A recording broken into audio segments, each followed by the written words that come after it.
असं असं ना.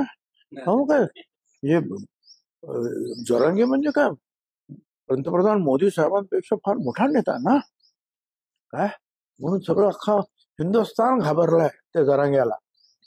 तर काय सांगतोय, काही बडबडतंय, काही बडबडतंय.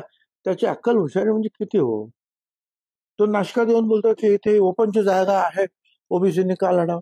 बीडमध्ये जातो की ओपनची जागा आहे, मग तुम्ही ओबीसी इथं का लढता. मग त्याला हेही कळत नाही की ओबीसींना विधानसभेत लोकसभेत आरक्षण नाही. आता आम्ही सुद्धा येवला ओपन आहे तिथूनच निवडून येतो. समीर भाऊ ओबीसी असले तरी इथूनच निवडून आले होते खासदार.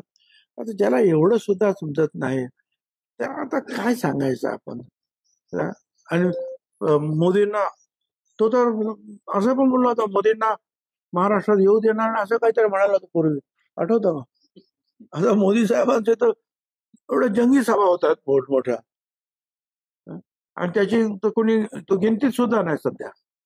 उगीच आपला बेडकासारखं फुगायचं काय कारण आहे. अहमदनगरमध्ये बॅनर लागले ओबीसींनी सहकार्य करा, त्यावरती आपला प्रतिकात्मक फोटो आहे. राजेंद्र फडोळे ओबीसी कार्यकर्त्यांनी सांगितलंय की आपला फोटो. मी काय करू आता, जी काय मागे जे ही जी लढाई झाली जोरंगे आणि आमची काय, त्यातून ज्या जे काही ओबीसी रान पेटलं, तर त्यातून ज्या थोड्याशा काही घटना घडत आहेत. परंतु आता जे आमचेच लोक असतील तर आम्ही त्यांना सांगेल. आता हे सगळंच कोण कुठल्या पक्षाचा, कोण कुठल्या पक्षाचा, कोणाची विचारधारा काय, कोणाची विचारधारा काय, तुम्ही काय सांगू ना.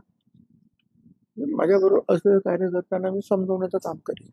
साहेब 10 तारखेला पंतप्रधान नाशिक दौऱ्यावर येणार, त्याबाबत नाही ते अजून तरी काय मला वाटत नाही तारीख ठरली, पण येणार एवढं निश्चित. मोदी साहेब येणार एवढं निश्चित, तारीख नाही मला माहिती. उज्ज्वल निकम यांना उमेदवारी दिली, पूनम महाजन यांना पत्राकडे केले, 10 वर्षाचे खासदार मागे पण असंच केलं. तो त्यांच्या पक्षाचा निर्णय आहे ना, तो त्यांच्या पक्षाचा निर्णय आहे. प्रत्येक जण विचार करतो कामाचं का मूल्यमापन काहीतरी विचार केला असेल त्यांनी, का केलं आता हा प्रश्न त्यांना विचारायला पाहिजे. पण एक आहे की उज्ज्वल निकम साहेब सुद्धा जे आहे एक अतिशय उत्कृष्ट असे वकील आहेत आणि देशाच्या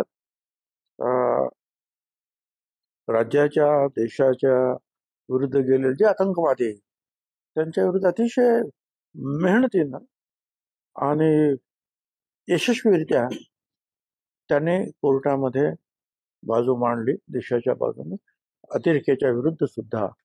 आणि त्यांना सुद्धा धोका निर्माण झाला होता. त्याची पर्वा न करता त्याने हे देशसेवा केलेली आहे. त्याच्यामुळे त्या कदाचित ते बक्षीस जे आहे दिलं गेलं असेल. पूनम महाजन आपण बघितलं एका बाजूला पंकजा मुंडे यांचा वरला संपला आणि पूनम महाजन यांचा वरला सुरू झाला. तुम्हाला काय म्हणायचं ते म्हणा, माझ्या तोंडात कसं टाकताय.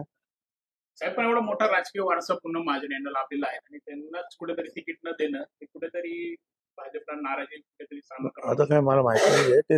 हे प्रश्न तुम्ही भाजपचे प्रश्न तुम्ही मला विचारता, दुसऱ्याचे प्रश्न आता मी काय सांगू. आणि मग फक्त माझं वाक्य तोडून काहीतरी चालू करायचं, हा प्रकार बरा नाही आहे. तुम्ही त्यांना नसेल तिकीट दिलं तर कुठेतरी सामावून घेतील त्यांना, असं वारंवार नाही सोडणार कदाचित त्यांना, असं मला वाटतंय. पण पक्ष त्यांचा निर्णय ते घेतील.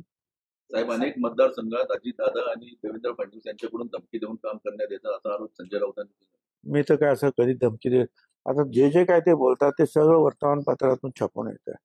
तुमच्या कुठे धमकी दिली काय, आता प्रत्येक जण काय तिथे बोलतो तर मी काय उत्तर देऊ, मला काही कल्पना. धन्यवाद.